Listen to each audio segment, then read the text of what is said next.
Om Swastiastu. Assalamualaikum warahmatullahi wabarakatuh. Salam sejahtera, salam sehat buat kita semua. Perkenalkan, kami dari kelompok 3, peserta kegiatan PJJ Calon Pengawas Angkatan Ketiga tahun 2021 yang diselenggarakan oleh Balai Diklat Keagamaan Denpasar, akan menyampaikan hasil pengawasan supervisi manajerial di bawah asuhan Widya Iswara Bapak Haji Bambang Rudianto. Adapun anggota kelompok 3 diantaranya yang pertama Bapak Imade Rajendra akan membawakan tentang pembinaan guru dalam penyusunan RPP. Yang kedua, Ibu Igusti Ayu Kadelistiawati akan membawakan tentang pembinaan guru di dalam proses pembelajaran. Yang ketiga, Bapak Inyoman Darte akan membawakan tentang supervisi kepala sekolah. Yang keempat, Bapak Dewa Gede Beratetapa akan membawakan tentang pemantauan dari 8 standar nasional pendidikan. Dan terakhir, saya sendiri, Pak Sakde Agus Sudianta, akan membawakan tentang penilaian kinerja kepala sekolah. Di dalam proses penyampaian nantinya tentunya ada 3 hal yang akan dijadikan acuan, yaitu yang pertama yaitu analisis daripada kegiatan pengawasan supervisi manajerial. Yang kedua yaitu hasil analisis dari pengawasan supervisi manajerial. Dan yang ketiga, program tindak lanjut dari pengawasan supervisi manajerial. Demikian yang dapat saya sampaikan di awal. Silakan teman-teman anggota kelompok untuk melanjutkannya.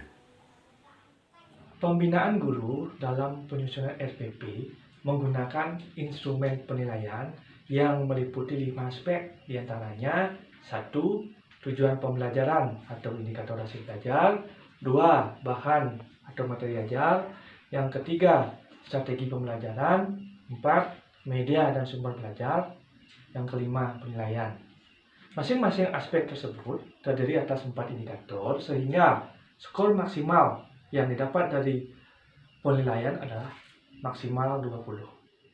Berdasarkan hasil supervisi, ditemukan bahwa secara umum guru telah mampu merancang RPP dengan baik, namun ada beberapa kelemahan, diantaranya yang pertama, guru masih terkendala dalam menurunkan KD menjadi indikator, yaitu belum memahami jenis-jenis indikator pengantar, indikator kunci, dan indikator pengayaan. Yang kedua, guru masih terkendala dalam pemilihan strategi pembelajaran. Kemudian yang ketiga, guru tidak menampilkan kisi-kisi soal, dan penilaian belum berorientasi pada HOT. Terhadap hasil temuan tersebut, maka perlu ditindaklanjuti, diantaranya melakukan pembinaan melalui pendampingan penyusunan indikator pencapaian kompetensi. Yang kedua, melakukan pembinaan melalui workshop KKG tentang strategi dan model-model pembelajaran. Kemudian yang ketiga, pelaksanaan pembinaan melalui pendampingan dalam penulisan kisi-kisi soal yang berorientasi HOT. Dalam supervisi ada beberapa aspek instrumen penilaian. 1. Kemampuan membuka pembelajaran. 2. Sikap praktik dalam proses pembelajaran. 3. Penguasaan bahan ajar. 4. Proses pembelajaran. 5. Menggunakan media. 6. Penilaian. 7. Kemampuan menutup pembelajaran. Hasil supervisi yang saya dapatkan, pertama, masih adanya guru yang belum siap secara maksimal dalam menyampaikan materi, suara kurang jelas, tidak ada penekanan indikator pencapaian kepada peserta didik. 2. Masih adanya ketimpangan antara bahan ajar dengan materi yang disampaikan. Ketiga, masih ada guru yang kurang memiliki keterampilan dalam penggunaan media pembelajaran.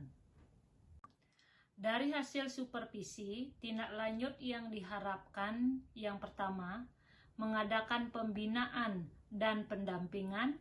Yang kedua, menentukan instrumen media ajar yang menarik. 3.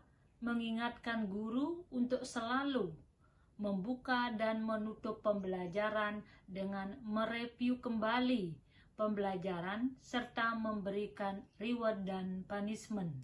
Yang keempat, merencanakan bimbingan dan latihan untuk meningkatkan motivasi guru dan peserta didik. Terima kasih. Saya selaku calon pengawas akan mengadakan supervisi kepada kepala sekolah.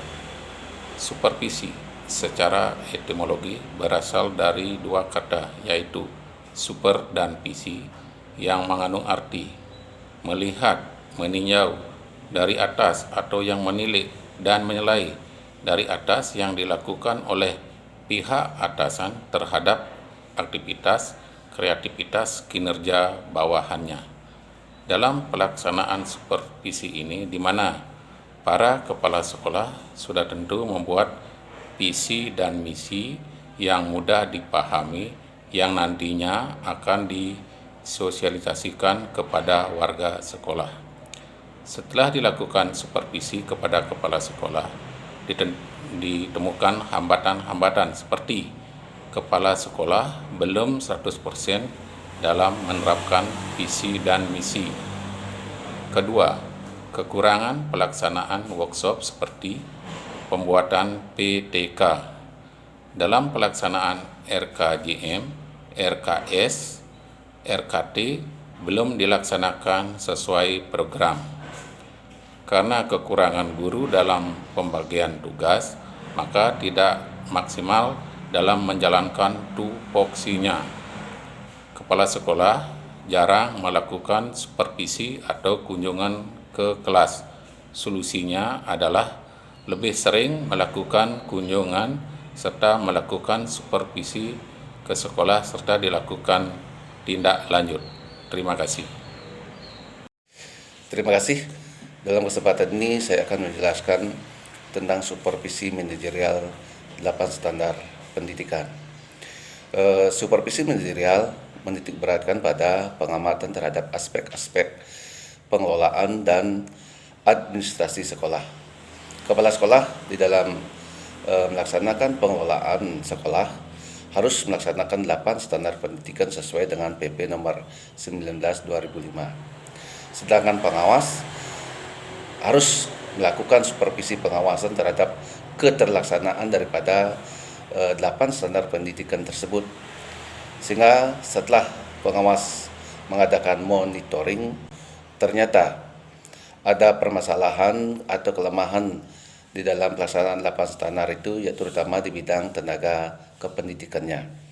Yang mana di SD Negeri 6 Gianyar tidak ada tenaga perpustakaan.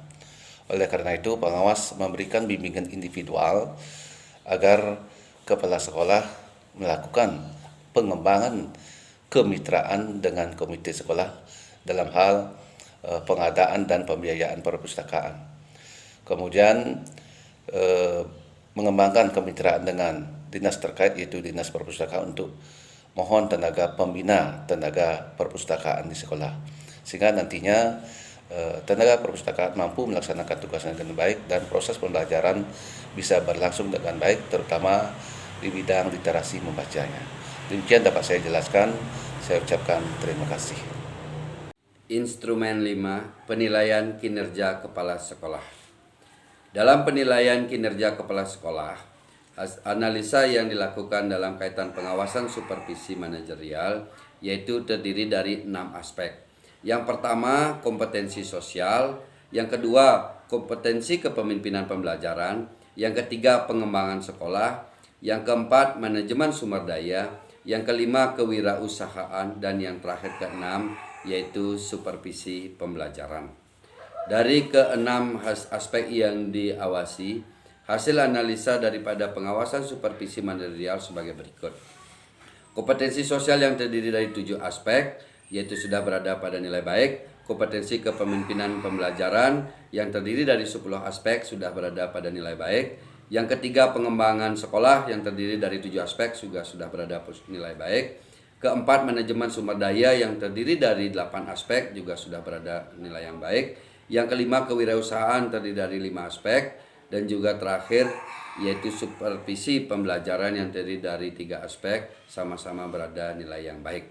Secara umum dari penilaian kinerja kepala sekolah sudah memperoleh nilai 126 dari skor maksimal 160 sehingga kelas-kelas tersebut mendapatkan nilai yaitu 81 pada kategori baik.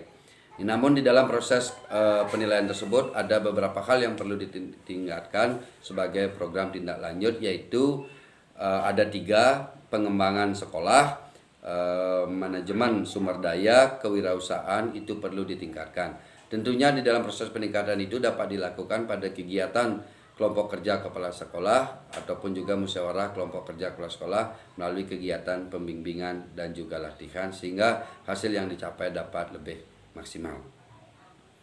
Demikianlah yang dapat kami sampaikan dari instrumen 1 sampai 5. Semoga dari hasil pemaparan teman-teman dapat bermanfaat buat kita semua, khususnya bagi para calon pengawas sehingga kompetensi kita dapat ditingkatkan ke depannya. Om Santi Santi Santi Om.